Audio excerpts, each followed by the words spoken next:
The Little House. Her Story by Virginia Lee Burton.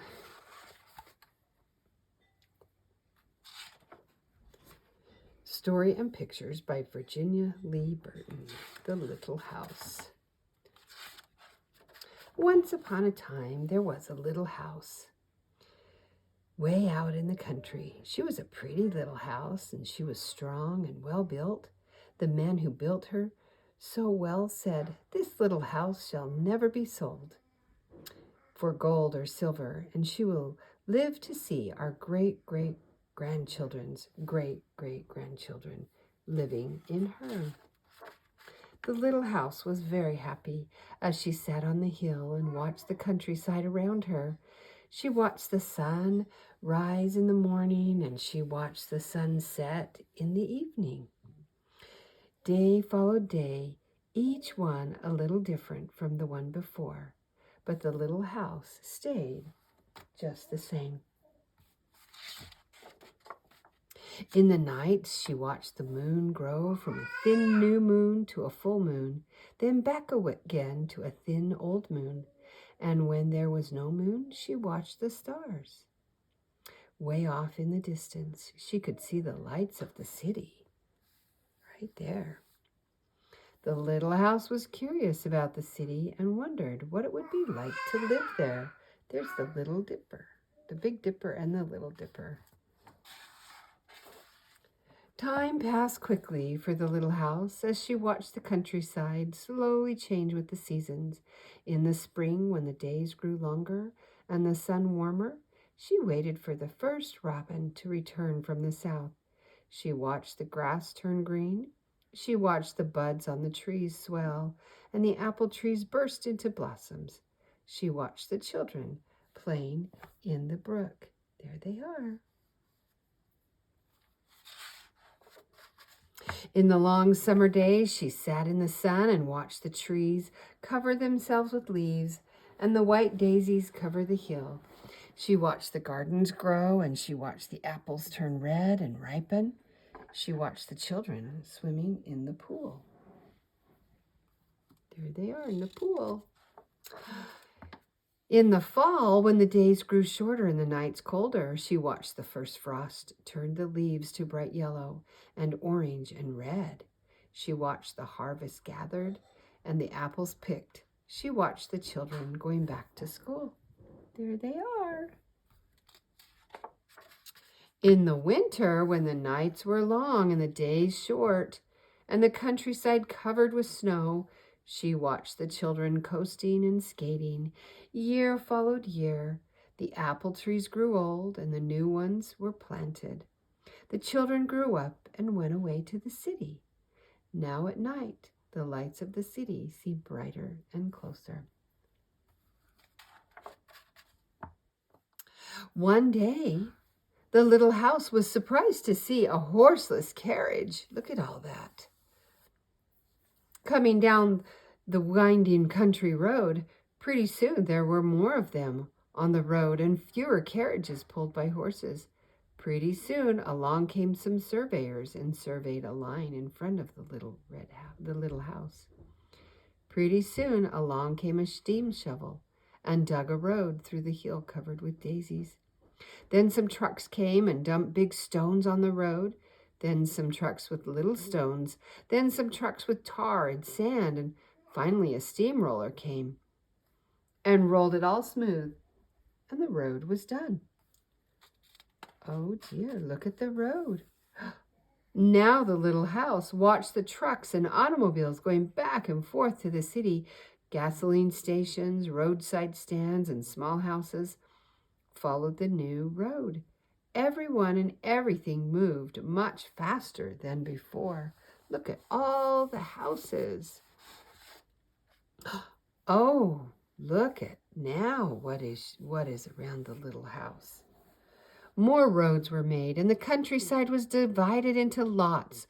More houses and bigger houses, apartment houses and tenement houses, schools, stores, and garages spread over the land and crowded around the little house. No one wanted to live in her and take care of her anymore. She couldn't be sold for gold or silver. So she just stayed there and watched. Now it was not so quiet and peaceful at night. Now the lights of the city were bright and very close, and the street lights shone all night. This must be living in the city, thought the little house, and didn't know whether she liked it or not. She missed the fields of daisies and the apple trees dancing in the moonlight. The little house looked sad. Pretty soon there were trolley cars going back and forth in front of the little house. They went back and forth all day and part of the night. Everyone seemed to be very busy, and everyone seemed to be in a hurry.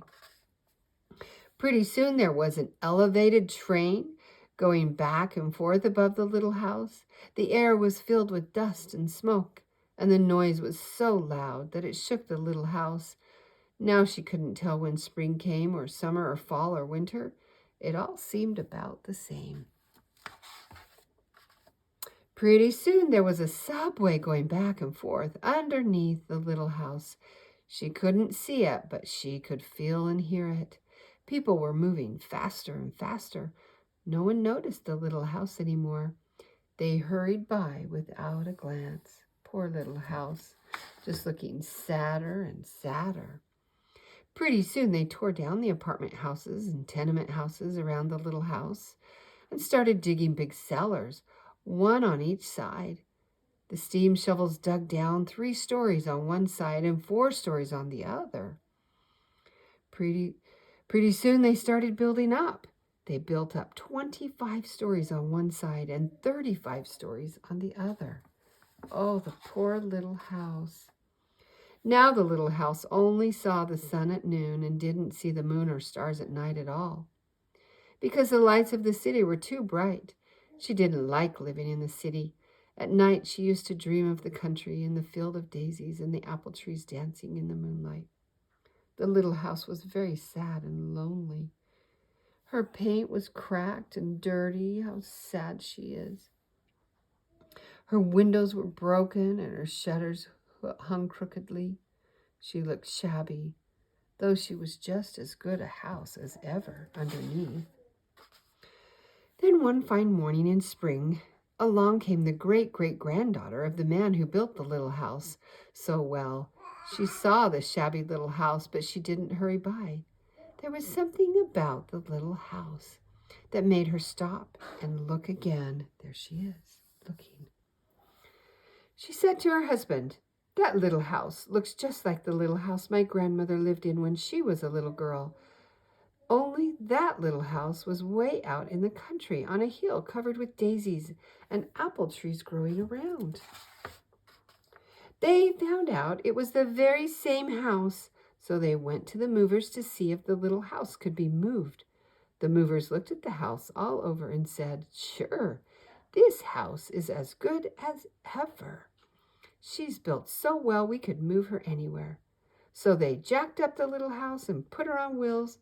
Traffic was held up for hours as they slowly moved her out of the city. At first, the little house was frightened, but after she got used to it, she rather liked it. They rolled along the big road, and they rolled along the little roads until they were way out in the country. When the little house saw the green grass and heard the birds singing, she didn't feel sad anymore. They went along and along, but they couldn't seem to find just the right place. They tried the little house here and they tried her there. Finally, they saw a little hill in the middle of a field and apple trees growing around. "There," said the great-great-granddaughter, "that's just the place." "Yes, it is," said the little house to herself. A cellar was dug on top of the hill, and slowly they moved the house from the road to the hill. The windows and shutters were fixed, and once again they painted her a lovely shade of pink. As the little house settled down on her new foundation, she smiled happily. Once again she could watch the sun and moon and stars. Once again she could watch spring and summer and fall and winter come and go. Once again she was lived in and taken care of. She is so happy. Never again would she be curious about the city. Never again would she want to live there. The stars twinkled above her. A new moon was coming up. It was spring, and all was quiet and peaceful in the country. The end.